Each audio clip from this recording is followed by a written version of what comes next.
Despite EU substitution and integration by parts, we can also solve for integrals using partial fraction, which requires us to use specific knowledge learned from algebra, including factoring and cross-multiplication and so on. So let's take a look at this problem. In order to solve for this integral, we can see that the denominator is the product of cross-multiplying x plus 2 and x plus 8, since 2 times 8 equals 16 and 2 plus 8 equals 10.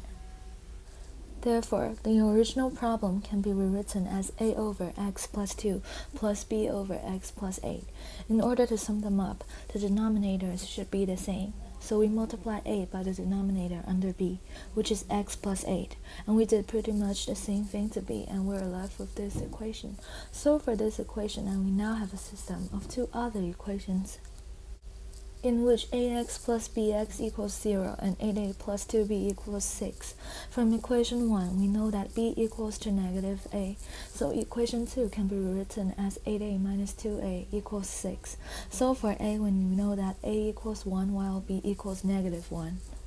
Then we plug the value of a and b back into the original problem in its rewritten form, and we got this integral in which the two polynomials can be solved separately. So the answer of the integral can be written as ln, the absolute value of x plus 2 over x plus 8, and don't forget to add c. That's how we use partial fraction to solve integrals. Remember, there is always one multiple choice question in the AP Calculus exam that requires you to utilize this skill. Let's take a look at this AP multiple choice problem. Applying our previous knowledge of factoring, it's quite easy to rewrite the denominator as x times x plus 1. Then we substitute the numerators by a and b. Expanding the equation, we have a times x plus 1 plus b times x, which is then equal to 3. Solving this equation, we got a system in which ax plus bx equals 0 and a equals 3. Since b equals negative a in this case, b equals negative 3. It's really a one-step solution.